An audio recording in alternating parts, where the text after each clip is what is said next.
ये हम लोग देखते हैं टीचिंग एप्टीट्यूड के जो इंपॉर्टेंट क्वेश्चन है। इसमें हम लोग 60 से ऊपर या 60 के आसपास क्वेश्चन देखने वाले हैं और सभी बहुत ही अच्छे लेवल के क्वेश्चन है टीचिंग एप्टीट्यूड से। और इसमें देखते हैं हम लोग क्वेश्चन नंबर 1 से। तो क्वेश्चन नंबर 1 दिया गया है हमें कि शिक्षण से क्या अभिप्राय है। पूछा जा रहा है हमसे कि शिक्षण से क्या अभिप्राय है। पहला ऑप्शन दिया गया है सीखने में सहायक, दूसरा ऑप्शन है शिक्षण की अंतः प्रक्रिया और सी दिया गया है सीख देना और डी ऑप्शन हमें दिया गया है इनमें से कोई नहीं। तो क्वेश्चन नंबर 1 का आपका राइट आंसर हो जाएगा ऑप्शन डी, इनमें से कोई नहीं है। शिक्षण से क्या अभिप्राय है, मैं उसको बता देता हूं आपको शिक्षण से क्या अभिप्राय है। तो आपका शिक्षण का जो अभिप्राय होता है मैं उसको बता रहा था, ठीक है। तो शिक्षण का अभिप्राय यह है कि दूसरों को सिखाने, दिशा निर्देश देने एवं उन्हें निर्देशित करने की प्रक्रिया जो हमारी शिक्षण होती है, शिक्षण का ये मेन मोटो होता है। तो शिक्षण का यह मुख्य अभिप्राय होता है, इसको आप याद रखना। अगर ऑप्शन में मेंशन करता है तो आप इसको राइट आंसर लगा सकते हो। आइए अगला क्वेश्चन देखते हैं हम लोग।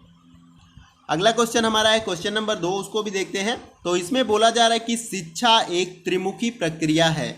इस कथन से निम्नलिखित में से कौन संबंधित है। यानी कि शिक्षा एक त्रिमुखी प्रक्रिया है। इन चारों ऑप्शन में से इस सेंटेंस को किसने बताया था या किसने बोला था कि शिक्षा एक त्रिमुखी प्रक्रिया है। पहला ऑप्शन दिया गया है हमें जॉन डीवी, दूसरा ऑप्शन है टेलर और सी जो ऑप्शन दिया गया है सुकरात और डी ऑप्शन दिया गया है एनी बेसेंट। तो आपका क्वेश्चन नंबर 2 का राइट आंसर हो जाएगा ऑप्शन नंबर ए, ठीक है। ऑप्शन नंबर ए इसका राइट आंसर हो जाएगा जॉन डीवी। तो शिक्षा एक त्रिमुखी प्रक्रिया है, यह सेंटेंस जो है जॉन डीवी ने बोला था और बताया था कि शिक्षा एक त्रिमुखी प्रक्रिया है। तो आप इसको अच्छे से याद रखना। फ्रेंड्स मैं क्वेश्चन जैसे पढ़ रहा हूं तो आप ऑप्शन तो डिस्प्ले में आपको शो हो रहा होगा, तो आप वीडियो को पॉज करके जो है आप आंसर को अच्छे से सोच के कमेंट बॉक्स में टाइप कर सकते हैं। ऐसे वीडियो को पॉज कर लेंगे तो आप इजी के साथ इसको आसानी के साथ टेस्ट की तरह दे सकते हैं। तो आप वीडियो को पॉज करके अपना राइट आंसर जरूर दें। आइए अगला क्वेश्चन देखते हैं क्वेश्चन नंबर 3। क्वेश्चन नंबर 3 में बोला जा रहा है कि शिक्षण एक पारस्परिक प्रभाव है जिसका उद्देश्य दूसरे व्यक्तियों के व्यवहारों में अपेक्षित परिवर्तन लाना है। उक्त शिक्षण की परिभाषा किसने दी थी। तो ये परिभाषा किसने दी थी यह हमसे पूछा जा रहा है। तो पहला ऑप्शन दिया गया है गेज महोदय ने, बी दिया गया है रियांस ने, सी दिया गया है स्मिथ ने और डी ऑप्शन दिया गया है रायन बर्न ने। तो आपका क्वेश्चन नंबर 3 का जो राइट आंसर हो जाएगा वह है आपका ऑप्शन नंबर ए। तो ये परिभाषा जो है गेज महोदय ने दी थी कि शिक्षण एक पारस्परिक प्रभाव है जिसका उद्देश्य दूसरे व्यक्तियों के व्यवहारों में अपेक्षित परिवर्तन लाना है। तो ये परिभाषा जो है गेज महोदय ने दिया था, आप इसको याद रखना। आइए अगला क्वेश्चन देखते हैं। अगला क्वेश्चन हमारा है क्वेश्चन नंबर 4, उसको भी देखते हैं। तो क्वेश्चन नंबर 4 में बोला जा रहा है हमसे कि शिक्षा मनुष्य में पहले से विराजमान पूर्णता का अभिभार्व है। यह सेंटेंस या यह शब्द किसके द्वारा कहा गया था या किसने बताया था इस शब्द के बारे में। तो पहला ऑप्शन दिया गया है महात्मा गांधी, दूसरा ऑप्शन दिया गया है हमें रविन्द्रनाथ टैगोर और तीसरा ऑप्शन दिया गया है स्वामी विवेकानंद और डी ऑप्शन दिया गया है श्री अरबिंदो। एक बात और मैं आपको याद दिला दूं, ये क्वेश्चन जो है आपका यूजीसी नेट दिसंबर के पेपर में 2014 के पेपर में जो है दिसंबर में पूछा गया था। मोस्ट इंपॉर्टेंट क्वेश्चन है। तो इसमें जो क्वेश्चन आपके पूछे भी गए थे प्रीवियस ईयर में उन क्वेश्चन को भी कुछ क्वेश्चन जो है इंक्लूड हैं। तो इससे आपको आइडिया लग जाएगा कि किन क्वेश्चनों की प्रिपरेशन अच्छी से की जाए कि वही मतलब एक्सपेक्ट करें कि वही क्वेश्चन जो एग्जाम में हमारे देखने को मिले। तो इसका जो राइट आंसर हो जाएगा आपका क्वेश्चन नंबर 4 का, तो वो है आपका ऑप्शन नंबर सी, ठीक है। तो स्वामी विवेकानंद के द्वारा यह बोला गया था कि शिक्षा मनुष्य में पहले से विराजमान पूर्णता का अभिभार्व है। तो इसका right answer option number C हो जाएगा। आइए अगला क्वेश्चन देखते हैं। अगला क्वेश्चन हमारा है कि शिक्षण को स्वरूप के आधार पर वर्गीकृत किया जा सकता है। पहला ऑप्शन हमें दिया गया है क्रियात्मक, भावात्मक और संज्ञात्मक स्वरूपों में, बी ऑप्शन दिया गया है कथनात्मक, प्रश्नात्मक, व्याख्यात्मक स्वरूपों में, सी ऑप्शन दिया गया है वर्णात्मक, निदानात्मक, उपचारात्मक स्वरूपों में और डी जो ऑप्शन हमें दिया गया है उपरोक्त में से सभी। तो आपका क्वेश्चन नंबर 5 का जो राइट आंसर हो जाएगा ऑप्शन नंबर सी। तो इसमें जो हो जाएगा आपका वर्णात्मक, निदानात्मक, उपचारात्मक स्वरूपों में जो है शिक्षण को वर्गीकृत किया जा सकता है। आइए अगला क्वेश्चन देखते हैं। अगला क्वेश्चन हमारा है क्वेश्चन नंबर 6, उसको भी देखते हैं। तो इसमें बोला जा रहा है हमसे कि शिक्षण की अंतः प्रक्रिया अवस्था से संबंधित है। तो शिक्षण की जो अंतः प्रक्रिया है किस अवस्था से संबंधित है। पहला ऑप्शन दिया गया है कक्षा के आकार प्रकार की अनुभूति, बी ऑप्शन दिया गया है छात्रों का निदान, सी ऑप्शन दिया गया है हमें क्रिया एवं प्रतिक्रिया, और डी ऑप्शन दिया गया उपरोक्त में से सभी। तो क्वेश्चन नंबर 6 का जो हमारा राइट आंसर हो जाएगा वो है ऑप्शन नंबर डी, उपरोक्त में से सभी। इन तीनों ऑप्शनों में जो दिया गया है ये सभी हैं। पहला ऑप्शन जो दिया गया कक्षा के आकार प्रकार की अनुभूति होती है, बी छात्रों का निदान, और सी जो है क्रिया एवं प्रतिक्रिया। तो शिक्षण की अंत प्रक्रिया की अवस्था, ये तीनों हैं, ए बी सी, ये तीनों ऑप्शन राइट हैं। ठीक है, आइए अगला क्वेश्चन देखते हैं। तो अगला क्वेश्चन हमारा मैचिंग वाला है, इसको भी देखते हैं। फर्स्ट पेपर में मैचिंग वाले क्वेश्चन भी आपसे पूछ लिए जाएंगे एग्जाम में, तो आपको सारे कुछ पता रहने चाहिए, तभी आप मैचिंग वाले क्वेश्चन आसानी के साथ कर लोगे। तो पहले में आप देख सकते हैं, पहले कॉलम में कथन दिया गया है और दूसरे कॉलम में हमें शिक्षा शास्त्रियों के नाम दिए गए हैं, और हमें मैच करना है सही आंसर के साथ इसको। ठीक है, तो मैं आपको कूट बता देता हूँ, फिर मैच कर देता हूँ। ठीक है, तो क्वेश्चन नंबर 7 का जो हमारा राइट आंसर हो जाएगा वो है आपका ऑप्शन नंबर बी। ठीक है, तो ए का जो है आपका तीसरे के साथ मैच करेगा। ठीक है, और बी का जो आपका मैच करेगा दूसरे के साथ, और सी का जो मैच करेगा आपका पहले के साथ, और डी का जो मैच करेगा चौथे के साथ। ठीक है, सॉरी थोड़ा सा ये हो गया आपका, ये डी है, इसके साथ आपका मैच करेगा चौथे के साथ। 3H का जो है ब्लूम के साथ मैच करेगा, और ए जो है शिक्षण कला एवं विज्ञान है, ये आपका जो है LN गेज के द्वारा बोला गया था, और बी जो हमारा शिक्षण एक त्रिध्रुवीय प्रक्रिया है, ये जॉन डेवी के द्वारा बोला गया था, अभी हम लोगों ने ऊपर देखा इसको, और सी जो है इसमें शिक्षण अधिगम को अभिप्रेरित करने वाली प्रक्रिया है, ये B.O. स्मिथ के द्वारा बोला गया था, और 3H की जो कॉन्सेप्ट है वो ब्लूम के द्वारा दिया गया था। तो आपको इसके बारे में पता रहना चाहिए। बहुत ही अच्छे से मैं बताने का प्रयास कर रहा हूँ। अगर कहीं से डाउट या कोई प्रॉब्लम हो या क्वेरी हो तो आप कमेंट बॉक्स में निसंकोच उसको टाइप करके मुझे बता सकते हो, मैं उसका सॉल्यूशन जरूर बताऊँगा। आइए अगला क्वेश्चन देखते हैं। अगला क्वेश्चन हमारा क्वेश्चन नंबर 8 है, उसको भी देखते हैं। तो इसमें बोला जा रहा है कि भावनात्मक ज्ञान क्षेत्र में किस प्रकार के मूल्यों को समावेशित किया जाता है। तो इसमें कुछ हमें मतलब दिए गए हैं कॉन्सेप्ट, और इसको एक सही क्रम में हमें लगाना है और बताना है कि सही क्रम इसमें से कौन सा है। तो क्वेश्चन नंबर 8 का हमारा जो राइट आंसर है वो है आपका ऑप्शन नंबर सी, यानी कि ये आपका पहला जो है आग्रहण होगा, दूसरा आकलन है, और तीसरा जो है प्रतिक्रिया है, और फिर उसके बाद पांचवा संयोजित है, चौथा इसमें नहीं होगा मनोदृष्टि। ठीक है, तो भावनात्मक ज्ञान क्षेत्र में किस प्रकार के मूल्यों को समावेशित किया जाता है, तो आग्रहण, आकलन, प्रतिक्रिया और संयोजित, इनको जो है, इन मूल्यों को जो है आपके भावनात्मक ज्ञान क्षेत्र में सम्मिलित किया जाता है या समावेशित किया जाता है। आइए अगला क्वेश्चन देखते हैं। अगला क्वेश्चन है क्वेश्चन नंबर 9, उसको भी देखते हैं। निम्न में से कौन सा एक शिक्षण प्रक्रिया की ओर संकेत नहीं करती है। तो हमें बताना है कि चारों ऑप्शन में से शिक्षण की प्रक्रिया की ओर कोई एक ऐसा है इन सभी में से जो इंडिकेट या संकेत नहीं करता, उसको हमें बताना है। पहला दिया है व्यावसायिक प्रक्रिया, दूसरा ऑप्शन है सतत प्रक्रिया, और तीसरा जो ऑप्शन हमें दिया गया अंतः प्रक्रिया, और चौथा ऑप्शन दिया गया सामाजिक प्रक्रिया। तो क्वेश्चन नंबर 9 का हमारा जो राइट आंसर हो जाएगा वो है ऑप्शन नंबर ए। तो व्यावसायिक प्रक्रिया जो है शिक्षण की प्रक्रिया की ओर इंडिकेट नहीं करती है, संकेतित नहीं करती है। तो 9 का जो है क्वेश्चन नंबर 9 का जो है हमारा option number A right answer हो जाएगा। आइए अगला क्वेश्चन देखते हैं, क्वेश्चन नंबर 10। क्वेश्चन नंबर 10 में बोला जा रहा है कि शिक्षण एक त्रिध्रुवीय प्रक्रिया है क्योंकि इसमें निम्न 3 ध्रुव हैं। ठीक है, तो कौन कौन से ऐसे ध्रुव हैं उसको हमें बताना है। तो पहला ऑप्शन दिया गया छात्र विद्यालय शिक्षक, बी ऑप्शन दिया गया छात्र शिक्षक पाठ्यक्रम, सी दिया गया हमें ऑप्शन प्राचार्य विद्यालय शिक्षक, और डी ऑप्शन दिया गया अध्ययन पाठ्यक्रम छात्र। तो क्वेश्चन नंबर 10 का जो हमारा राइट आंसर हो जाएगा ऑप्शन नंबर बी, छात्र शिक्षक और पाठ्यक्रम जो है हमारे 3 ध्रुव हैं। तो आप इसको याद रखिएगा कि शिक्षण एक त्रिध्रुवीय प्रक्रिया है, और इसमें जो तीनों ध्रुव हमारे हैं वो छात्र शिक्षक और पाठ्यक्रम होते हैं। तो इसको आप अच्छे से याद रखना। अगला क्वेश्चन देखते हैं। आइए अगला क्वेश्चन हमारा है क्वेश्चन नंबर 11, उसको भी देखते हैं। निम्नलिखित में से कौन सा कथन शिक्षण की प्रकृति को दर्शाता है। तो पहला ऑप्शन हमें दिया गया है यह एक कला है, बी ऑप्शन दिया गया है यह एक विज्ञान है, और सी ऑप्शन दिया गया है यह विज्ञान एवं कला दोनों है, और डी ऑप्शन दिया गया हमें न तो कला और न ही विज्ञान है। तो क्वेश्चन नंबर 11 का हमारा राइट आंसर हो जाएगा ऑप्शन नंबर सी, यह विज्ञान एवं कला दोनों है। शिक्षण की प्रकृति किसको दर्शाती है, तो वो विज्ञान एवं कला दोनों है, यह इसको दर्शाती है। तो आप इसको याद रखना। ठीक है, शिक्षण की प्रकृति को दर्शाता है, यह विज्ञान एवं कला दोनों है, इसको आप याद रखिएगा। ये क्वेश्चन कई बार एग्जामों में पूछा भी गया, तो आप इसको अच्छे से याद रखना। शिक्षण की जो प्रकृति है विज्ञान एवं कला दोनों होती है, तो इसको आप याद रखें। मैं इसको बार बार इसलिए बोला हूँ कि आपको अच्छे से ये याद हो जाए। आइए अगला क्वेश्चन देखते हैं, क्वेश्चन नंबर 12 या 12, क्वेश्चन नंबर 12 देखते हैं हम लोग। ठीक है, तो इसमें दिया गया है कि निम्नलिखित कथनों पे विचार करें, हमें विचार करना है। तो आइए कथन को पढ़ते हैं। पहला दिया गया है शिक्षण प्रक्रिया लक्ष्य उन्मुखी होती है। दूसरा ऑप्शन दिया गया है शिक्षण के माध्यम से मानवीय मूल्यों का विकास होता है। और तीसरा ऑप्शन दिया गया है संकुचित शिक्षा का अर्थ औपचारिक शिक्षा होता है। और हमें दिया गया है कि इनमें से जो कथन दिए गए हैं कौन से कथन राइट हैं उनको हमें बताना है। तो नीचे ऑप्शन दिए गए हैं। ऑप्शन ए में दिया गया है केवल एक सही है, बी दिया गया है एक और दोनों सही है, सी दिया गया है 2 और 3 सही है, और डी जो ऑप्शन दिया गया है 1 2 3 दोनों तीनों सही है।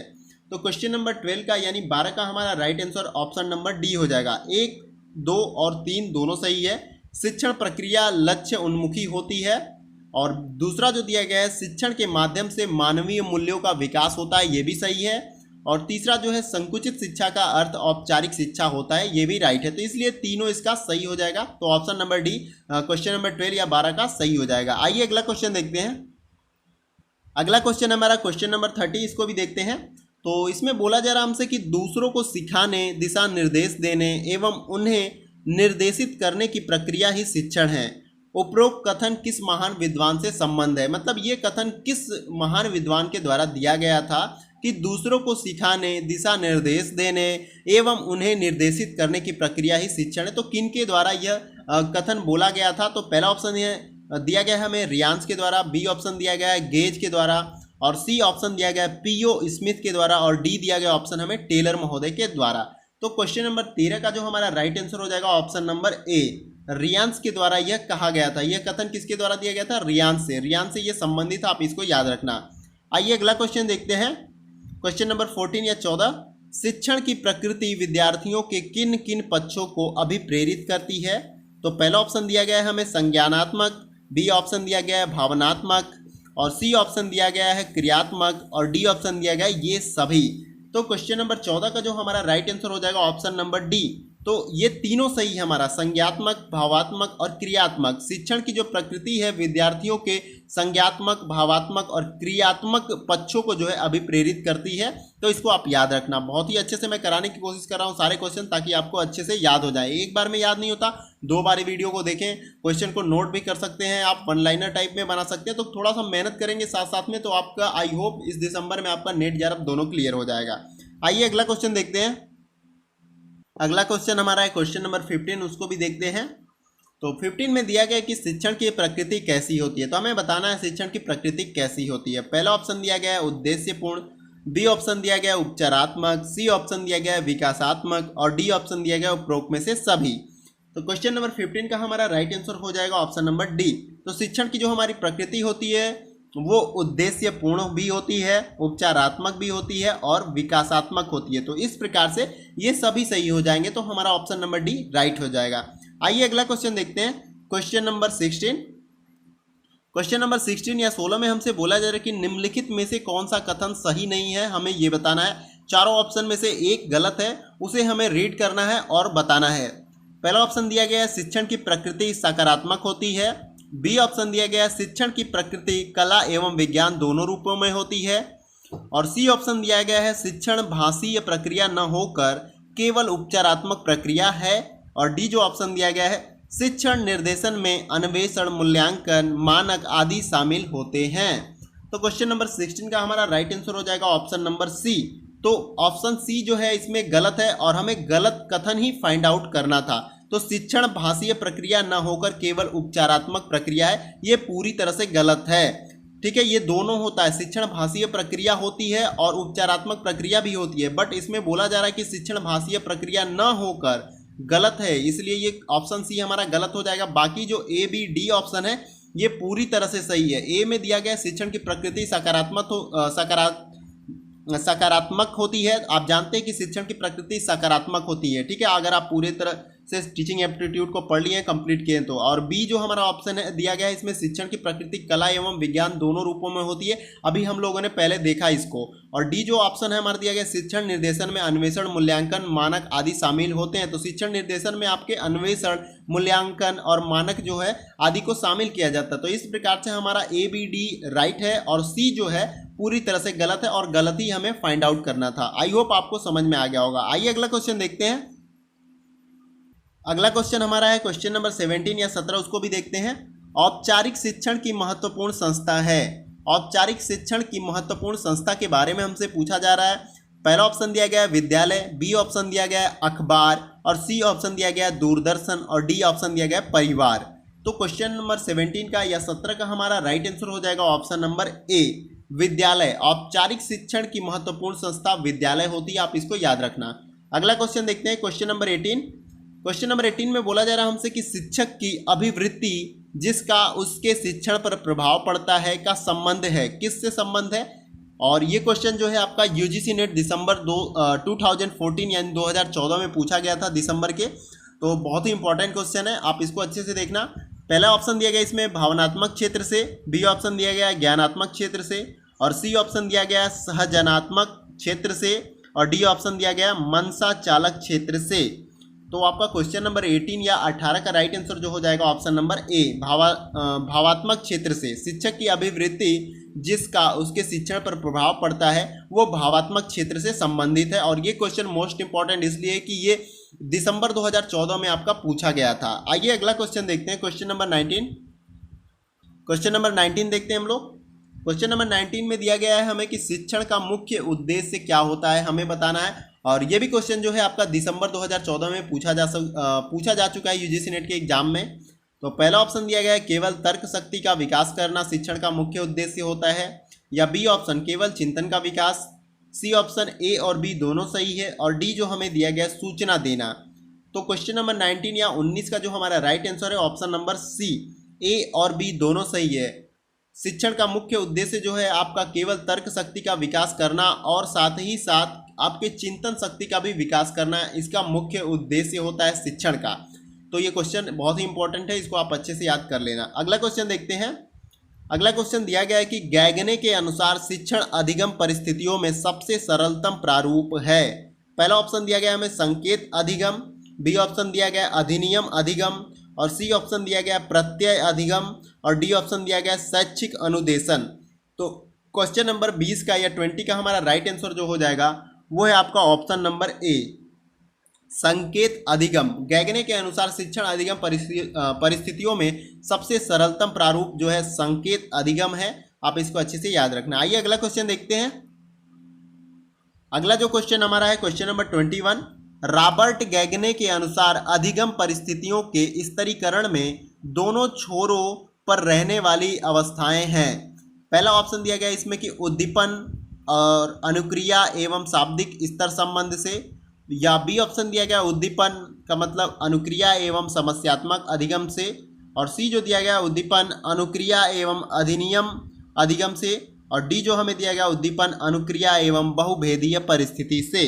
तो क्वेश्चन नंबर 21 या 21 का जो हमारा राइट आंसर हो जाएगा ऑप्शन नंबर बी उद्दीपन जो है अनुक्रिया एवं समस्यात्मक अधिगम से जो है रॉबर्ट्स गैगने के अनुसार जो है अधिगम परिस्थितियों के स्तरीकरण में दोनों छोर पर रहने वाली जो अवस्था है वो उद्दीपन अनुक्रिया एवं समस्यात्मक अधिगम है, आप इसको याद रखना।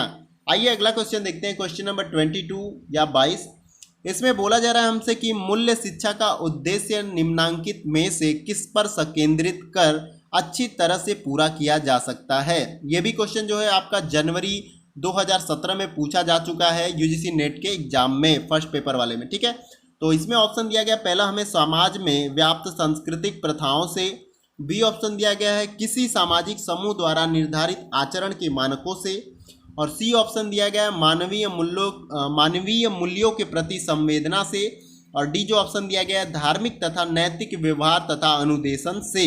तो क्वेश्चन नंबर 22 या 22 का जो हमारा राइट आंसर हो जाएगा ऑप्शन नंबर सी मानवीय मूल्यों के प्रति संवेदना से। तो मूल्य शिक्षा का उद्देश्य जो है आपका मानवीय मूल्यों पर संकेंद्रित कर अच्छी तरह से पूरा किया जा सकता है। मानवीय मूल्यों के प्रति संवेदना रखकर इसको जो है पूरा किया जा सकता है, आप इसको याद रख लेना क्योंकि ये पहले क्वेश्चन पूछा जा चुका है 2017 में। क्वेश्चन रिपीट भी होते हैं। मैं आपसे एक बात बताऊं कि क्वेश्चन रिपीट भी होते हैं, कई सारे क्वेश्चन आपसे रिपीटेड पूछे जा सकते हैं एग्जाम में, तो इन क्वेश्चन को आप अच्छे से देखना और याद करना। आइए अगला क्वेश्चन देखते हैं।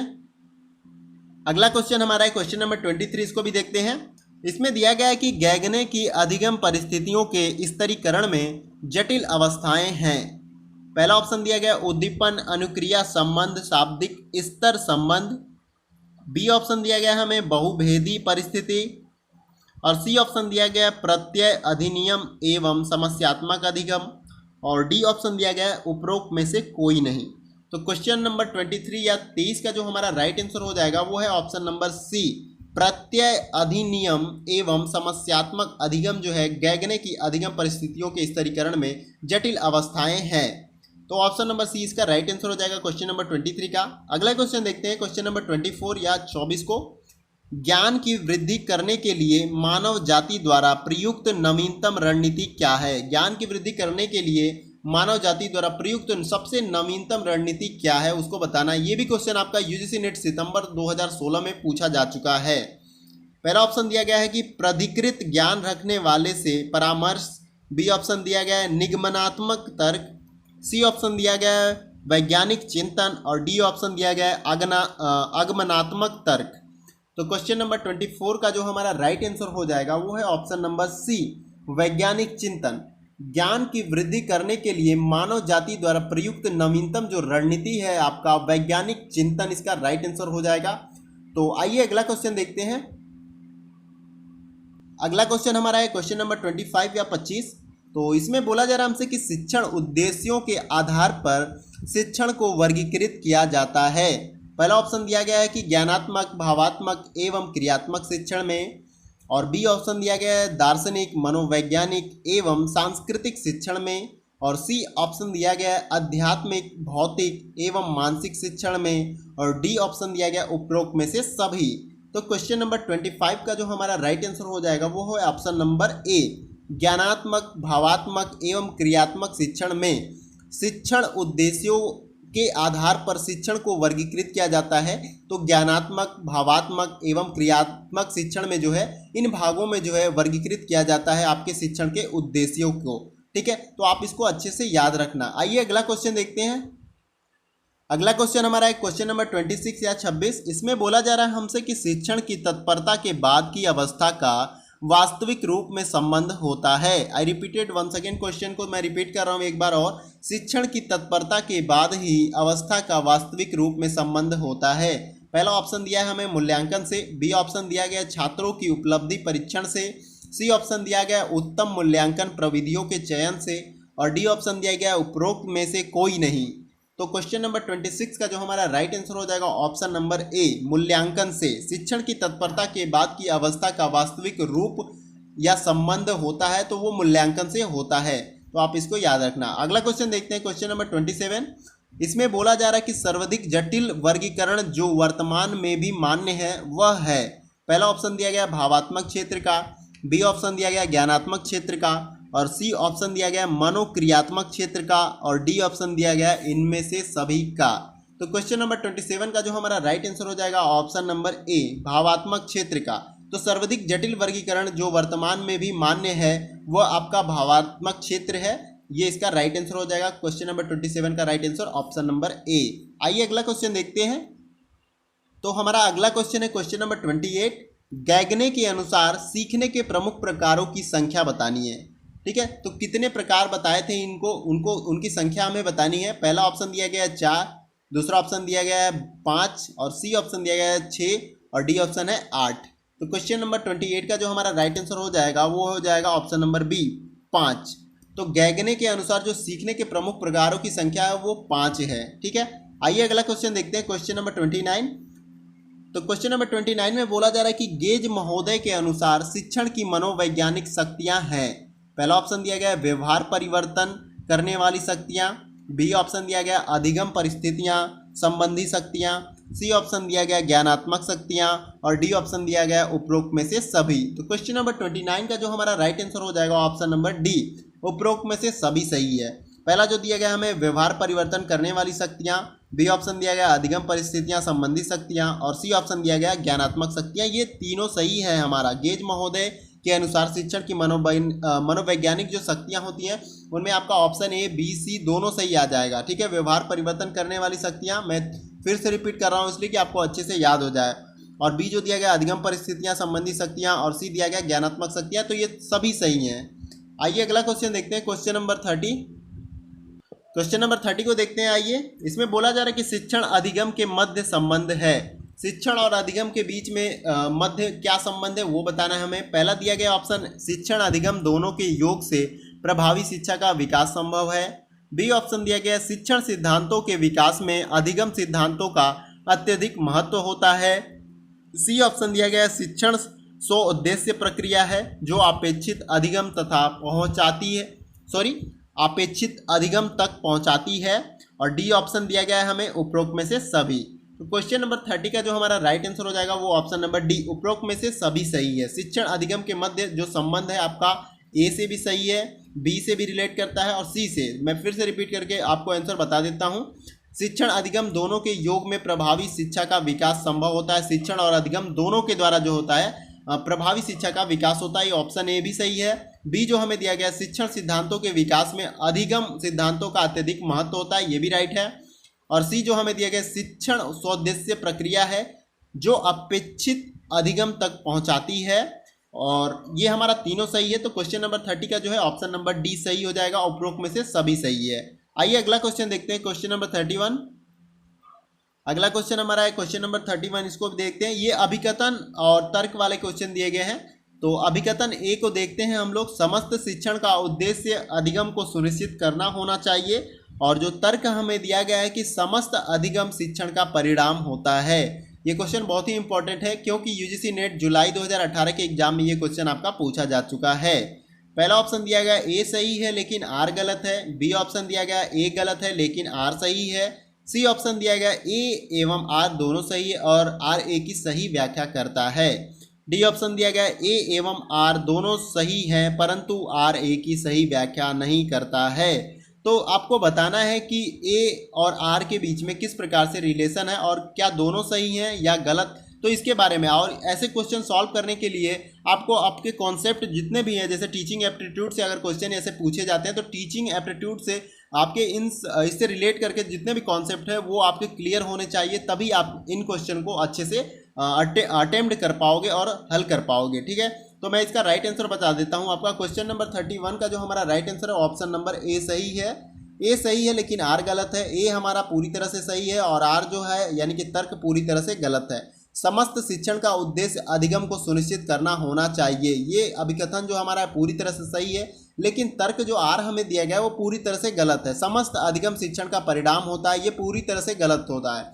समस्त अधिगम जो होता है शिक्षण का परिणाम नहीं होता है, ये पूरी तरह से गलत है। आइए अगला क्वेश्चन देखते हैं, क्वेश्चन नंबर 32। अगला क्वेश्चन हमारा है क्वेश्चन नंबर 32, इसको भी देखते हैं। ब्लूम ने शिक्षण या अनुदेशात्मक उद्देश्य को 3 भागों में वर्गीकृत किया है जिसमें शामिल है। ठीक है, पहला ऑप्शन दिया गया है ज्ञानात्मक ज्ञान क्षेत्र, बी ऑप्शन दिया गया है भावात्मक ज्ञान क्षेत्र, और सी ऑप्शन दिया गया है मनोसंचलित ज्ञान क्षेत्र, और डी ऑप्शन दिया गया है ये सभी। तो क्वेश्चन नंबर 32 का हमारा राइट आंसर हो जाएगा ऑप्शन नंबर डी, ये सभी सही है। तो ब्लूम ने शिक्षण या अनुदेशात्मक उद्देश्य को 3 भागों में वर्गीकृत किया था। पहला भाग है आपका ज्ञानात्मक ज्ञान क्षेत्र, दूसरा भाग है भावात्मक ज्ञान क्षेत्र, और सी जो है मतलब तीसरा जो भाग है इसका मनोसंचलित ज्ञान क्षेत्र। तो ये ब्लूम के अनुसार जो है शिक्षण या अनुदेशात्मक उद्देश्य जो है 3 भागों में वर्गीकृत किए थे। इनका हमने नाम बताया, आप इसको अच्छे से याद कर लेना। आइए अगला क्वेश्चन देखते हैं, क्वेश्चन नंबर 33। इसमें बोला जा रहा है कि ज्ञानात्मक ज्ञान के बौद्धिक क्षमता के विकास में सहायक मुख्य स्तर कौन कौन से हैं। तो इसमें आपका कूट दिया गया और इसको सही क्रम में रखना है या तो बताना है आपको कि कौन कौन इसमें से सही है। तो पहला दिया है बोध, और दूसरा दिया गया विश्लेषण, और तीसरा दिया गया संश्लेषण। अब इसका कूट हमें दिया गया है ऑप्शन ए में दिया गया है केवल 1, ठीक है, और बी ऑप्शन दिया है कि 1 और 2, और सी ऑप्शन दिया गया है 2 और 3, और डी ऑप्शन दिया गया है 1, 2 और 3। तो पूछा जा रहा था हमसे क्या, मैं फिर से क्वेश्चन रिपीट कर दे रहा हूँ आपको कि ज्ञानात्मक ज्ञान के बौद्धिक क्षमता के विकास में सहायक मुख्य स्तर कौन कौन से होते हैं उसको हमें बताना है। तो क्वेश्चन नंबर 33 का जो हमारा राइट आंसर हो जाएगा वो है ऑप्शन नंबर डी। तो 1, 2 और 3 ये सभी सहायक हैं, बोध भी जरूरी है, विश्लेषण का भी और संश्लेषण का। तो इस प्रकार से ये तीनों सही हो जाएंगे। बौद्धिक क्षमता के विकास में जो ये तीनों सहायक होते हैं। ठीक है, आइए अगला क्वेश्चन देखते हैं। अगला क्वेश्चन हमारा है क्वेश्चन नंबर 34, उसको भी देखते हैं। तो निम्न कथनों पर विचार करना है हमें और बताना है कि इसमें से कौन सा कथन सही है। पहला दिया गया है भावात्मक ज्ञान क्षेत्र में शिक्षण की सहभागिता, अनुशासन एवं मनोदृष्टि, प्रेरणा जैसे मूल्यों का समावेशन होता है। और दूसरा जो दिया गया इसमें मनोसंचलित ज्ञान क्षेत्र को क्रियात्मक ज्ञान क्षेत्र भी कहा जाता है। तो आपका ऑप्शन पहला दिया गया है केवल एक सही है, दूसरा ऑप्शन दिया गया है केवल 2 सही है, और तीसरा ऑप्शन दिया गया है 1 और 2 सही है, और डी ऑप्शन दिया गया है इनमें से कोई नहीं सही है। तो आपका 34 का जो राइट आंसर हो जाएगा वो है आपका ऑप्शन नंबर, तो आपका ऑप्शन नंबर सी सही हो जाएगा। ठीक है, ऑप्शन नंबर सी इसका राइट आंसर है। आप इसको अच्छे से देखना। क्वेश्चन नंबर 34 का जो राइट आंसर आपका है ऑप्शन नंबर सी, 1 और दोनों सही है। तो फिर से मैं बता दे रहा हूँ पढ़ के आपको, भावनात्मक ज्ञान क्षेत्र में शिक्षण की सहभागिता, अनुशासन एवं मनोदृष्टि, प्रेरणा जैसे मूल्यों का समावेशन होता है, ये पूरी तरह से सही है। और दूसरा जो है मनोसंचलित ज्ञान क्षेत्रों को क्रियात्मक ज्ञान क्षेत्र भी कहा जाता है। तो इस प्रकार से हमारा 34 का ऑप्शन नंबर सी सही हो जाएगा, 1 और दोनों सही है। आइए अगला क्वेश्चन देखते हैं। अगला क्वेश्चन हमारा है क्वेश्चन नंबर 35, उसको भी देखते हैं। निम्न में से कौन भावात्मक ज्ञान क्षेत्र के स्तर हैं, यह बताना है हमें। पहला दिया गया है आकलन, दूसरा दिया गया आग्रहण, तीसरा दिया गया निरूपण। अब ये कूट दिया गया है कि इनमें से कौन कौन सा सही ये बताना है हमें। तो ए दिया गया केवल 1, बी दिया गया 1 और 2, और सी दिया गया 2 और 3, और डी दिया गया 1, 2, 3। ठीक है, तो इसका जो राइट आंसर हो जाएगा हमारा क्वेश्चन नंबर 35 का वो है ऑप्शन नंबर डी, 1, 2, 3 मतलब 1, 2 और 3 तीनों सही हैं। ठीक है, आकलन, आग्रहण और निरूपण। तो भावात्मक ज्ञान क्षेत्र के जो स्तर हैं आपके आकलन है और आग्रहण और निरूपण है, आप इसको अच्छे से याद रखना। आइए अगला क्वेश्चन देखते हैं। अगला क्वेश्चन हमारा है क्वेश्चन नंबर 36, उसको भी देखते हैं। मनोसंचलित ज्ञान के क्षेत्र के स्तर के संदर्भ में दिए कथनों पर विचार कीजिए। तो इस पर विचार करना है और हमें बताना है कि इनमें से कौन सा कथन सही है। पहला दिया गया हमें हस्त कौशल से शिक्षार्थी में आत्मविश्वास को बढ़ावा मिलता है। दूसरा दिया गया प्रतिरूपता से शिक्षार्थी के कौशल को उसी रूप में अपनाने का प्रयास किया जाता है। और तीसरा दिया गया है स्पष्ट अभिव्यक्ति सतत अभ्यास पर निर्भर करती है। तो हमें ऑप्शन दिए गए हैं। ऑप्शन ए दिया गया है केवल 1 सही है, बी ऑप्शन दिया गया 2 और 3 सही है, सी ऑप्शन दिया गया 1 और 3 सही है, और डी ऑप्शन दिया गया 1, 2 और 3 सही है। तो क्वेश्चन नंबर 36 का हमारा राइट आंसर हो जाएगा ऑप्शन नंबर डी, तीनों सही है हमारा, 1, 2 और 3 तीनों सही है। पहला जो हमारा था हस्त कौशल से शिक्षार्थी में आत्मविश्वास को बढ़ावा मिलता है, यानी कि किसी भी मतलब शिक्षार्थी जो विद्यार्थी है जब चीज़ों को खुद से करता है तो उसको अपने आप में आत्मविश्वास मिलता है। दूसरा जो है प्रतिरूपता से शिक्षार्थी के कौशल को उसी रूप में अपनाने का प्रयास किया जाता है। और तीसरा जो हमारा है स्पष्ट अभिव्यक्ति सतत अभ्यास पर निर्भर करती है। स्पष्ट अभिव्यक्ति के लिए आपको सतत अभ्यास जो होता है वो मेन मायने रखता है, तो वो निर्भर करती है आपके लिए। इस प्रकार से हमारा क्वेश्चन नंबर 36 का जो है ऑप्शन नंबर डी सही हो जाएगा। आइए अगला क्वेश्चन देखते हैं। अगला क्वेश्चन हमारा है क्वेश्चन नंबर 37, उसको भी देखते हैं। बौद्धिक कौशलता किस रूप में सहायक होती है। ऑप्शन ए दिया गया है हमें समस्या को सुलझाने में, बी दिया गया है सीखने की अवधारणा में, सी ऑप्शन दिया गया है ए और बी दोनों सही है, और डी ऑप्शन दिया गया है इनमें से कोई नहीं। तो हमारा क्वेश्चन नंबर 37 का राइट आंसर जो हो जाएगा ऑप्शन नंबर सी, ए और बी दोनों हमारा सही है। पहला जो दिया गया है समस्याओं को सुलझाने में, और बी ऑप्शन दिया गया है सीखने की अवधारणा में। तो बौद्धिक कौशलता जो हमारी होती है वो समस्याओं को सुलझाने में सहायक होती है, और सीखने की अवधारणा में जो भी है ये आपकी बौद्धिक कौशलता बहुत ही सहायक होती है। तो इस प्रकार से आपका ए और बी दोनों सही हो जाएगा क्वेश्चन नंबर 37 में। आइए अगला क्वेश्चन देखते हैं, क्वेश्चन नंबर 38। इसमें दिया गया हमें कि शिक्षण कार्य में प्रकृतिकरण का क्या निहितार्थ होता है। पहला ऑप्शन दिया गया हमें शिक्षण के अनुरूप कौशल को आत्मसत्ता करना, बी ऑप्शन दिया गया है शिक्षण कार्य को संशोधित करना, सी ऑप्शन दिया गया है ए और बी दोनों, और डी ऑप्शन दिया गया है उपरोक्त में से कोई नहीं। तो हमारा जो क्वेश्चन नंबर 38 का जो राइट आंसर हो जाएगा वो है ऑप्शन नंबर सी, ए और बी दोनों सही है। तो शिक्षण कार्य में प्राकृतिकरण का क्या निहितार्थ होता है? तो पहला तो आपका शिक्षण के अनुरूप कौशल को आत्मसत्ता करना होता है, दूसरा जो बी आपका है शिक्षण कार्यों को संशोधित करना होता है। तो इस प्रकार से हमारा ऑप्शन नंबर सी, ए और बी दोनों सही हो जाएगा। 38 का क्वेश्चन नंबर 38 का ऑप्शन नंबर सी राइट हो जाएगा। आइए अगला क्वेश्चन देखते हैं। अगला क्वेश्चन है हमारा क्वेश्चन नंबर 39, उसको भी देखते हैं। निम्न में से कौन सुमेलित है? एक तरफ शिक्षण का स्तर दिया गया है और दूसरे तरफ संबंधित तथ्य। इसमें से आपका एक ऐसा ऑप्शन है जो मैच करता है एक दूसरे के साथ, बाकी सारे ऑप्शन गलत हैं, तो हमें उसको बताना है। मैं ऑप्शन पढ़ दे रहा हूँ, आप कमेंट बॉक्स में इसका जरूर जवाब दें, बहुत ही अच्छा क्वेश्चन है। पहला दिया गया है ज्ञानात्मक रणनीतियाँ स्मरण शक्ति से संबंधित है, बी दिया गया है मनोदृष्टि आंतरिक मानसिक स्थिति से संबंधित है, सी दिया गया है मौखिक सूचना ज्ञान और आयोजन करना, और जो हमारा अगला लास्ट ऑप्शन दिया गया है डी संचालन तंत्र, ये जो है आपका तकनीकों का समावेश से संबंधित है। तो क्वेश्चन नंबर 39 का जो आपका राइट आंसर हो जाएगा वो है ऑप्शन नंबर डी, इसका राइट आंसर हो जाएगा। संचालन तंत्र जो है आपका तकनीकों का समावेश होता है, इससे संबंधित है। ये आपका दिखाई नहीं दे रहा है, मैं फिर से इसको हटा दे रहा हूँ, तो देख सकते हैं आपकी ऑप्शन नंबर डी संचालन तंत्र जो है तकनीकों का समावेश से संबंधित है। तो इस प्रकार से हमारा क्वेश्चन नंबर 39 का जो है option number D right answer हो जाएगा। आइए अगला क्वेश्चन देखते हैं। तो क्वेश्चन नंबर 40 को देखते हैं हम लोग, ठीक है। तो इसमें दिया गया है कि निम्नलिखित कथनों पर विचार कीजिए।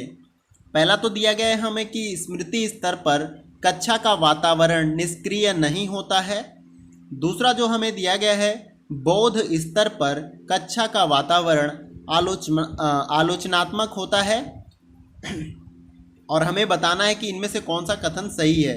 तो पहला ऑप्शन दिया गया कि केवल एक सही है, बी ऑप्शन दिया गया केवल दो सही है, सी ऑप्शन दिया गया एक और दो सही है, और डी ऑप्शन दिया गया है न तो एक और न ही दो सही है। तो क्वेश्चन नंबर 40 का जो हमारा राइट आंसर हो जाएगा वह है ऑप्शन नंबर सी, एक और दो दोनों सही है। तो पहला जो हमें दिया गया है स्मृति स्तर पर कक्षा का वातावरण निष्क्रिय नहीं होता है, ये राइट है पूरी तरह से। और फिर दूसरा जो हमें दिया गया है बोध स्तर पर कक्षा का वातावरण आलोचनात्मक होता है, ये भी सही है। इस प्रकार से क्वेश्चन नंबर 40 का हमारा option number C right answer हो जाएगा। आइए अगला क्वेश्चन देखते हैं। अगला क्वेश्चन हमारा है क्वेश्चन नंबर 41, उसको भी देखते हैं।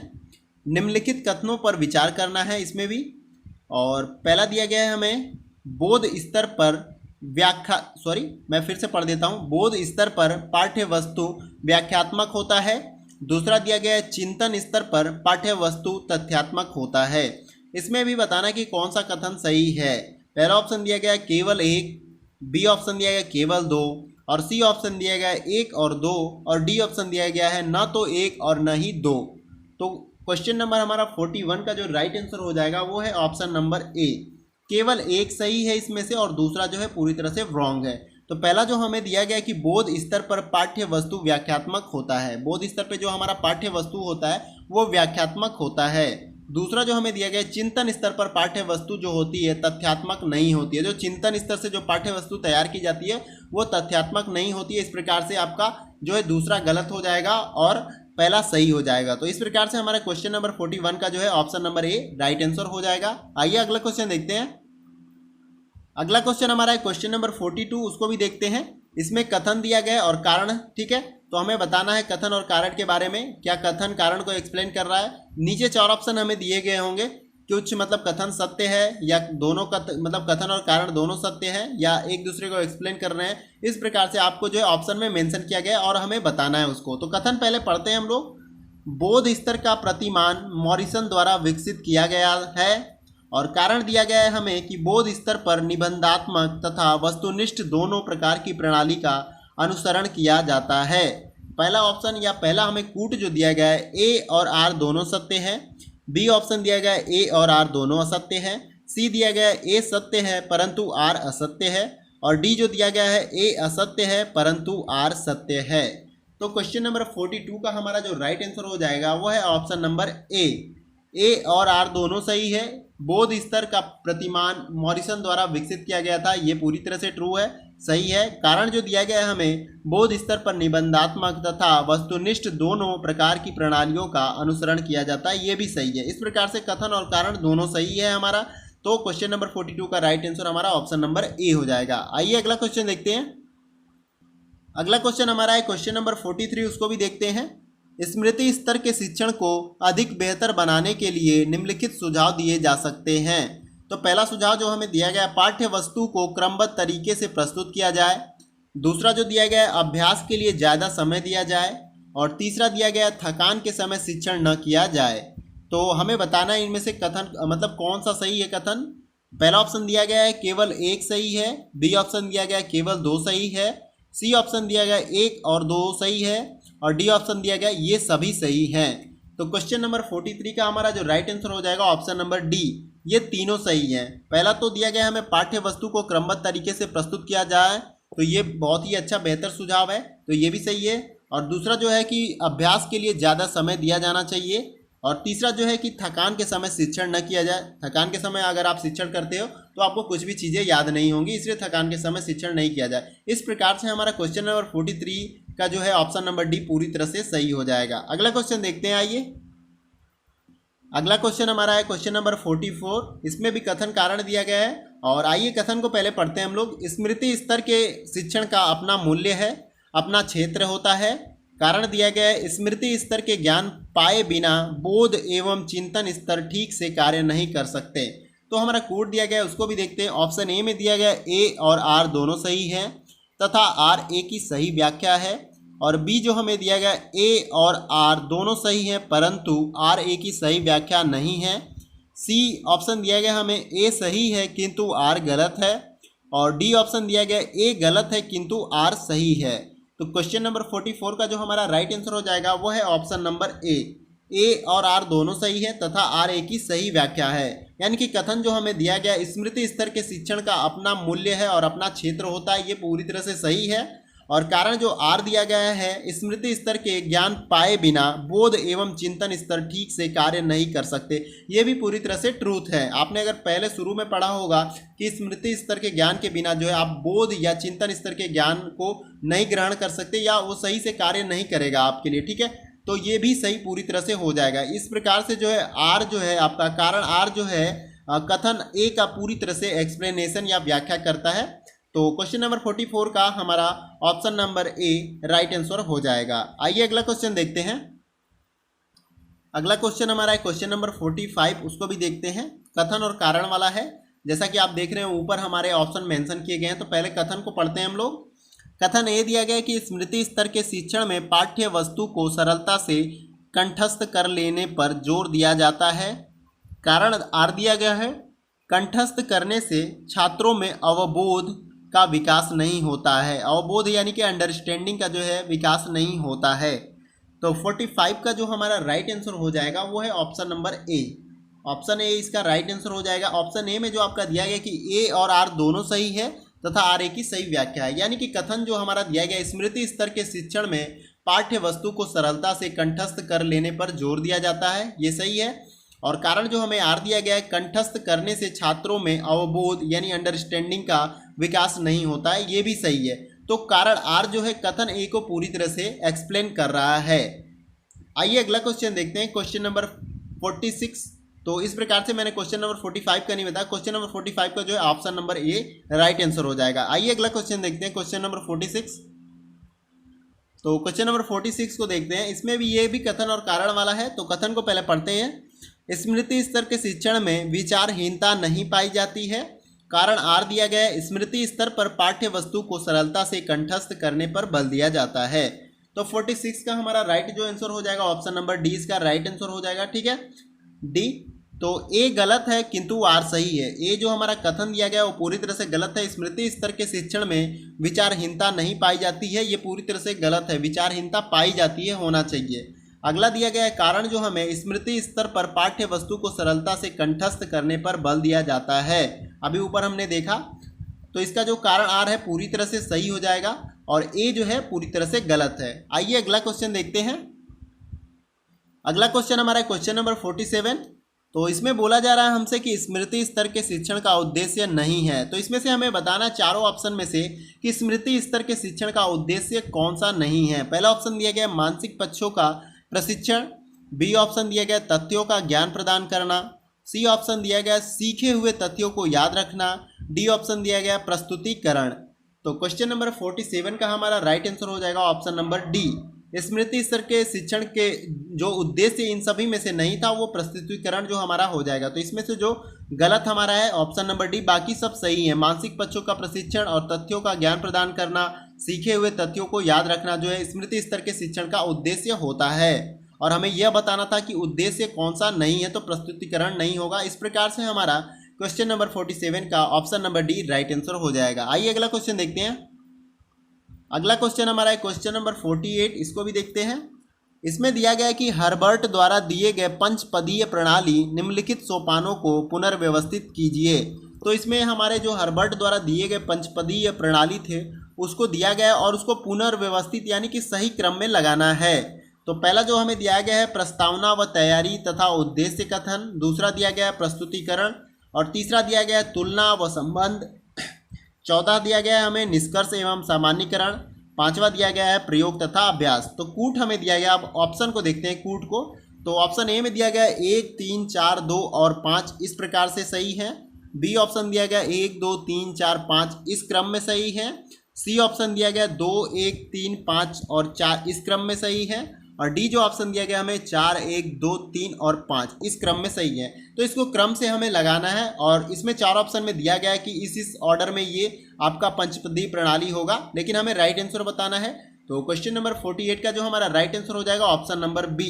तो ये सीरियल वाइज से जो हमारे नंबर्स हैं, मैं फिर से बताता हूँ, ये सीरियल वाइज से जो नंबर हमारे होंगे ये पूरी तरह सही हैं। पहला होगा, दूसरा, तीसरा, चौथा इसी क्रम में ये राइट हैं। प्रस्तावना व तैयारी तथा उद्देश्य कथन, दूसरा प्रस्तुतिकरण, तीसरा तुलना व संबंध, तीसरा निष्कर्ष एवं सामान्यीकरण, पांचवा प्रयोग तथा अभ्यास। तो ये हर्बर्ट द्वारा दिए गए पंचपदी प्रणाली है और इसी क्रम में ये पुनर्व्यवस्थित है।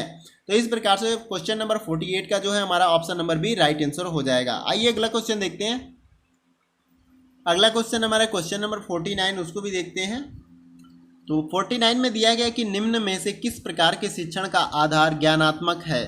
पहला तो दिया गया है हमें स्मृति स्तर, बी दिया गया बोध स्तर और सी दिया गया चिंतन स्तर और डी दिया गया इनमें से कोई नहीं। तो क्वेश्चन नंबर 49 का हमारा राइट आंसर हो जाएगा ऑप्शन नंबर ए। स्मृति स्तर जो है आपका शिक्षण का आधार होता है। ठीक है, मैं क्वेश्चन फिर से रिपीट करता हूँ एक बार। निम्न में से किस प्रकार के शिक्षण का आधार ज्ञानात्मक होता है वह पूछा जाता है। इनमें से किस प्रकार के शिक्षण का जो आधार है ज्ञानात्मक है। तो स्मृति स्तर का जो ज्ञान होता है वो आपका ज्ञानात्मक होता है, इसको आप याद रखें। स्मृति स्तर का जो आपका ज्ञान होता है वो ज्ञानात्मक होता है। तो क्वेश्चन नंबर 49 का जो है option number A right answer हो जाएगा। अगला क्वेश्चन देखते हैं, क्वेश्चन नंबर 50। पुनर्बलन और अंतर्दृष्टि संबंधित है। पहला तो दिया गया है आपका बोध स्तर से और बी दिया गया स्मृति स्तर से, सी दिया गया ऑप्शन चिंतन स्तर से और डी दिया गया ये सभी। तो क्वेश्चन नंबर 50 का हमारा राइट आंसर हो जाएगा ऑप्शन नंबर ए। बोध स्तर से आपका संबंधित है क्या, पुनर्बलन और अंतर्दृष्टि जो है बोध स्तर से संबंधित है। अगला क्वेश्चन देखते हैं, क्वेश्चन नंबर 51। इसमें दिया गया है कि बोध स्तर की शिक्षा के लिए क्या आवश्यक होता है। पहला दिया गया स्मृति स्तर की शिक्षा हो चुकी हो, बी छात्रों की आर्थिक स्थिति मजबूत हो, सी जो छात्र हैं वो बुद्धिमान हो और डी ऑप्शन दिया गया उपरोक्त में से कोई नहीं। तो क्वेश्चन नंबर 51 का जो हमारा राइट आंसर हो जाएगा वो है ऑप्शन नंबर ए। बोध स्तर की शिक्षा के लिए सबसे जरूरी आवश्यक यह बात है कि स्मृति स्तर की शिक्षा आपकी कंप्लीट हो चुकी होगी, तभी आपकी बोध स्तर की शिक्षा जो है बहुत ही काम की हो सकती है आपके लिए। अदरवाइज आपको बोध स्तर की जो शिक्षा है बहुत ज़्यादा समझ में नहीं आएंगी अगर आप स्मृति स्तर की शिक्षा नहीं लिए हैं। तो इस प्रकार से क्वेश्चन नंबर 51 का जो है हमारा option number A right answer हो जाएगा। आइए अगला क्वेश्चन देखते हैं। अगला क्वेश्चन हमारा है क्वेश्चन नंबर 52। तो इसमें बोला जा रहा है कि बोध स्तर की शिक्षण व्यवस्था में निम्नलिखित सोपान है, निम्न सोपानों को पुनर्व्यवस्थित करना है, यानी कि सही क्रम में इसको भी लगाना है, इधर उधर दिया है। ठीक है, तो पहला जो दिया है हमें व्यवस्था, दूसरा दिया गया अन्वेषण और तीसरा प्रस्तुतिकरण और चौथा आत्मीकरण। तो पहला ऑप्शन दिया गया यानी कि कूट दिया गया, किस क्रम में रखा गया है चारों ऑप्शनों में से। तो पहला जो दिया गया हमें 1, 2, 3, 4 यानी कि सीरियल वाइज से क्रम चल रहे हैं और बी जो दिया गया है हमें 2, 3, 4 और 1 इस क्रम में होना चाहिए। सी दिया गया है 4, 3, 1 और 2 इस क्रम में होना चाहिए। और डी जो हमें दिया गया है 3, 4, 1 और 2 इस क्रम में होना चाहिए। तो क्वेश्चन नंबर 52 का हमारा राइट आंसर हो जाएगा ऑप्शन नंबर बी। पहले आपका 2 यानी अन्वेषण होना चाहिए, फिर तीसरा आपका प्रस्तुतिकरण होना चाहिए, चौथा आपका आत्मीकरण और पहला आपका व्यवस्था होना चाहिए। इस प्रकार से आपका ये ऑर्डर होगा। पहला आपका आएगा अन्वेषण, दूसरा आपका आएगा प्रस्तुतिकरण, ठीक है, दूसरा प्रस्तुतिकरण आएगा, और जो आपका तीसरे नंबर पे जो आएगा वो है आपका आत्मीकरण, और जो आपका चौथे नंबर पे आएगा वो आएगा आपका व्यवस्था।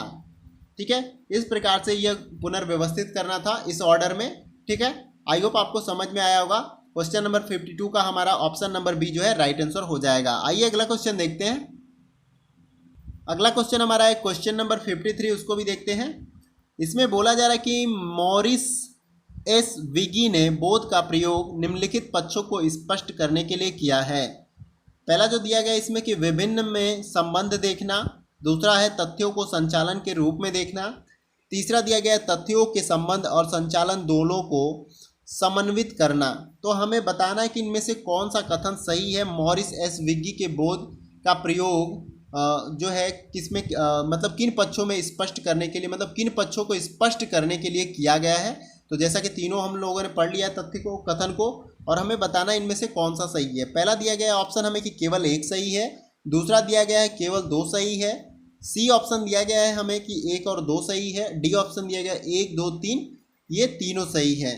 तो क्वेश्चन नंबर 53 का हमारा जो राइट आंसर हो जाएगा वो है ऑप्शन नंबर सी, 1 और 2 सही है, 1 और 2 सही है। मॉरिस एस विगी के बोध का प्रयोग जो है जो मुख्य रूप से जिन पक्षों को स्पष्ट करता है वो आपके विभिन्न में संबंध देखना, दूसरा है तथ्यों को संचालन के रूप में देखना।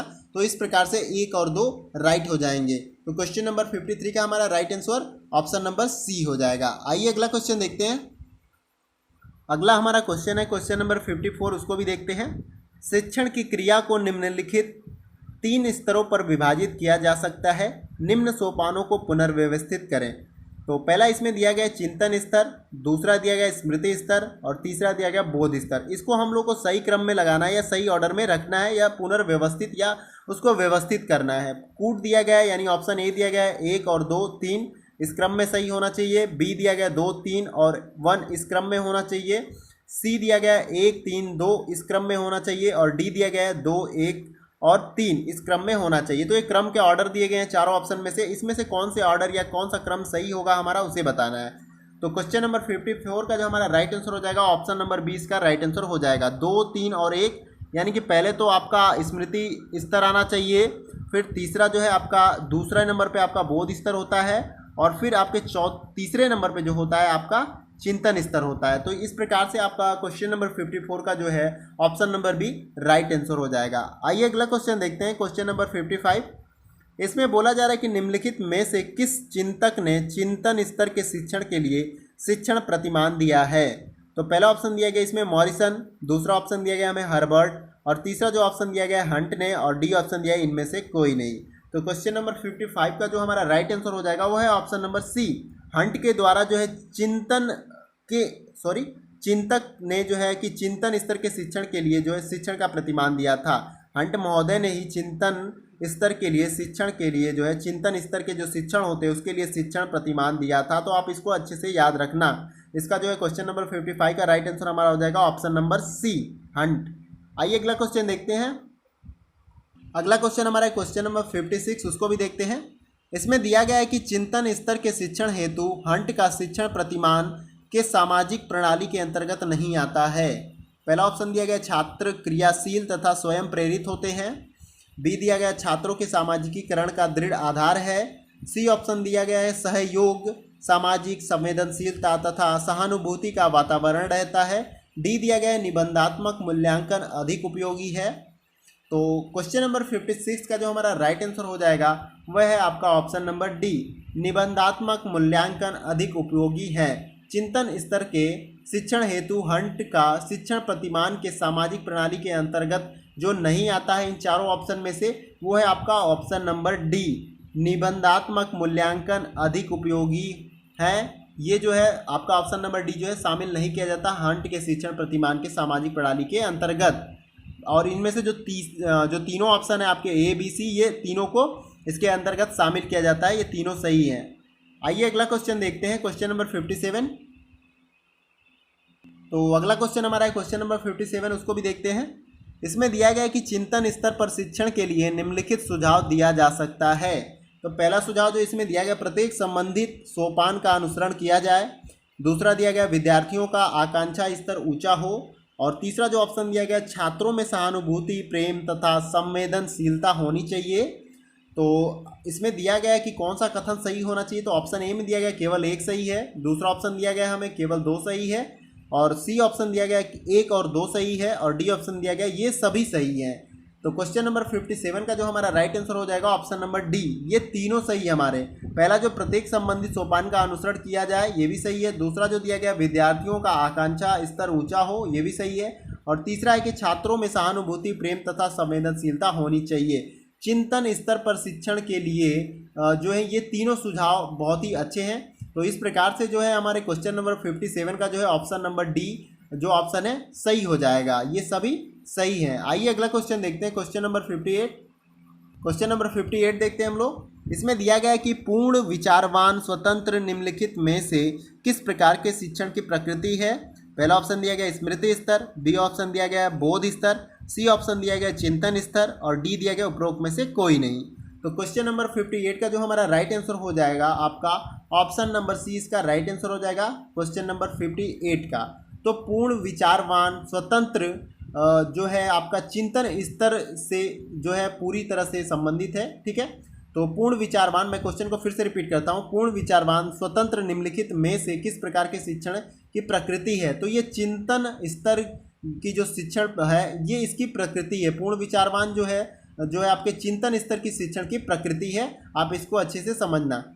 तो क्वेश्चन नंबर 58 का जो है हमारा ऑप्शन नंबर सी जो है राइट आंसर हो जाएगा। आइए अगला क्वेश्चन देखते हैं, क्वेश्चन नंबर 59।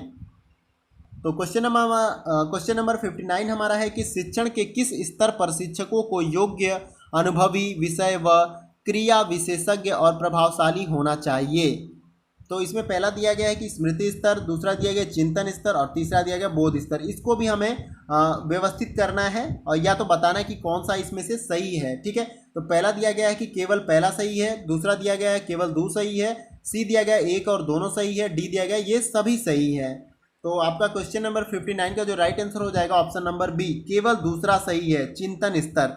शिक्षण के किस स्तर पर शिक्षकों की योग्य, अनुभवी, विषय व क्रिया विशेषज्ञ और प्रभावशाली होना चाहिए। तो वो चिंतन स्तर पर ये सभी चीज़ें होनी चाहिए। तो इस प्रकार से क्वेश्चन नंबर 59 का हमारा जो है ऑप्शन नंबर बी सही हो जाएगा, राइट आंसर है, ठीक है। अगला क्वेश्चन देखते हैं, क्वेश्चन नंबर 60। इसमें दिया गया कि शिक्षण के निम्नलिखित स्तर पर शिक्षक अपने छात्रों में चिंतन, तर्क तथा कल्पना शक्ति को बढ़ाता है। तो बताना इसमें से कौन सा जो है तथ्य सही है, ठीक है। थोड़ा सा ऊपर कर लेता हूँ स्क्रॉल करके इसको, हाँ अब ठीक है। तो इसमें जो हमें पहला दिया गया है चिंतन स्तर, दूसरा दिया गया स्मृति स्तर, और तीसरा दिया गया बोध स्तर। तो ऑप्शन में हमें दिया गया कि केवल पहला सही है, ऑप्शन बी में दिया गया केवल दूसरा सही है, ऑप्शन सी में दिया गया एक और दो सही है, और डी दिया गया ऑप्शन हमें ये सभी सही है। तो क्वेश्चन नंबर 60 का जो हमारा राइट आंसर हो जाएगा ऑप्शन नंबर ए सही है, केवल पहला सही है, ठीक है। शिक्षण के निम्नलिखित स्तर पर शिक्षक अपने छात्रों में चिंतन, तर्क तथा कल्पना शक्ति को जो है चिंतन स्तर के शिक्षण में बढ़ाता है। तो इस प्रकार से क्वेश्चन नंबर 60 का जो है हमारा option number A right answer हो जाएगा। आइए अगला क्वेश्चन देखते हैं। अगला क्वेश्चन जो हमारा है क्वेश्चन नंबर 61, उसको भी देखते हैं। इसमें बोला जा रहा है हमसे कि वाद विवाद, विचार विमर्श निम्नलिखित में से किस प्रकार के शिक्षण से संबंधित है। पहला दिया गया बोध स्तर से, दूसरा दिया गया चिंतन स्तर से, सी दिया गया स्मृति स्तर से, और डी ऑप्शन दिया गया ये सभी। तो क्वेश्चन नंबर 61 का जो हमारा राइट आंसर हो जाएगा वो है ऑप्शन नंबर बी। तो वाद विवाद, विचार विमर्श जो है हमारा ये जो शिक्षण है ये चिंतन स्तर के शिक्षण से संबंधित है, आपका वाद विवाद और विचार विमर्श। तो इस प्रकार से क्वेश्चन नंबर 61 का जो है option number B right answer हो जाएगा। अगला क्वेश्चन देखते हैं। आइए अगला क्वेश्चन है 62, क्वेश्चन नंबर 62। तो इसमें बोला जा रहा है कि चिंतन स्तर जो है शिक्षण केंद्रित होता है, चिंतन स्तर शिक्षण केंद्रित होता है। तो इसमें भी हमें बताना है कि इन जो कथन नीचे दिया गया 1, 2, 3 इनमें से कौन सही है। तो पहला दिया गया है समस्या केंद्रित, दूसरा दिया गया आलोचनात्मक दृष्टिकोण वाला, तीसरा दिया गया सृजनात्मक क्षमताओं का विकास। तो पहला ऑप्शन दिया गया केवल एक सही है, बी ऑप्शन दिया गया केवल दो सही है, सी ऑप्शन दिया गया एक और दो सही है, और डी ऑप्शन दिया गया उपरोक्त में से सभी सही है। तो क्वेश्चन नंबर 62 का जो हमारा राइट आंसर हो जाएगा वो है ऑप्शन नंबर डी, ये सभी सही है। ठीक है, 1 2 3 ये तीनों सही है। समस्या केंद्रित आपका चिंतन स्तर की जो शिक्षण होती है समस्या केंद्रित होना चाहिए, दूसरा है आलोचनात्मक दृष्टिकोण वाला होना चाहिए, और तीसरा जो है सृजनात्मक क्षमताओं का विकास वाला होना चाहिए। तो इस प्रकार से क्वेश्चन नंबर 62 का हमारा right answer option number D हो जाएगा। आई होप फ्रेंड आपने सभी क्वेश्चन अटेम्प्ट किए होंगे और अपने जो है आंसर आपने अपने कमेंट बॉक्स में ज़रूर मेंशन किए होंगे। और एक बात मैं और कहना चाहूँगा फ्रेंड्स कि ये वीडियो बनाने में मुझे और बहुत सारा टाइम लगता है, और कंटेंट को इकट्ठा करना, कलेक्ट करना, फिर उसको वीडियो के रूप में बताना, 1 घंटे तक आपको बोलना और बताना, सारे ऑप्शन को पढ़ना, तो इसमें बहुत सारा टाइम लगता है। तो आप अगर कहीं से भी वीडियो अच्छा लगता है आपको तो आप लाइक ज़रूर किया करें। इससे क्या होता है, मुझे मोटिवेशन मिलता है, मोटिवेशन मुझे मिलता है, तो इस प्रकार से मैं कंटिन्यू वीडियो बनाने के लिए जो है प्रेरित होता हूँ। तो एक बात और मैं बता दूं आपको कि फ्रेंड्स आप और कभी और कोई जो भी आपके फ्रेंड हो जो वनडे एग्ज़ाम की प्रिपरेशन करते हैं, तो आप उनको इस पे चैनल पे इनवाइट कर सकते हैं कि वनडे एग्ज़ाम में जो आपका जो जीके वाले सेक्शन होते हैं, जिसमें आपके करंट अफेयर, साइंस के क्वेश्चन, स्टैटिक्स, जीके, जो जिसमें आपके बहुत सारे इंक्लूड होते हैं, हिस्ट्री से लेकर पॉलिटिक्स से लेकर और सोशल से लेकर, और जो संविधान से रिलेटेड बहुत सारे क्वेश्चन उसमें स्टैटिक्स में आते हैं। तो उन सभी क्वेश्चन को कराया जाता है, और एक्सपेक्टेड क्वेश्चन होते हैं जो उनके एग्जाम में पूछे जाने, जैसे अब कभी एग्जाम उनका जो है आरआरबी, एनटीपीसी, ग्रुप डी और भी जो एग्जाम आने वाले हैं उसमें जो जीके वाला सेक्शन बहुत ज़्यादा आजकल जीके वाला सेक्शन पूछा जाता है, 40 क्वेश्चन के आसपास आपके क्वेश्चन पूछे जाते हैं। तो वो बहुत मायने रखते हैं आपके सिलेक्शन में, तो उन क्वेश्चन को आपको अच्छे से तैयार करना चाहिए। तो यहाँ पे मोस्ट एक्सपेक्टेड क्वेश्चन कराए जाते हैं, वही क्वेश्चन जो आपके एग्जाम में पूछे जा सकते हैं, वो भी प्रीवियस ईयर के क्वेश्चन के एनालिसिस करने के बाद वो क्वेश्चन आपको बताए जाते हैं, जिससे आपको बहुत ही ज़्यादा हेल्प मिल सके। तो मैं आपसे हम्बली रिक्वेस्ट करूँगा कि आप उन मित्रों को भी इस चैनल पर इन्वाइट कर सकते हैं, उनको बहुत ही अच्छा कंटेंट प्रोवाइड होगा, और आपको तो रेगुलर कंटेंट मिलता ही रहेगा फर्स्ट पेपर से, और जो ज्योग्राफी के स्टूडेंट होंगे उनको भी।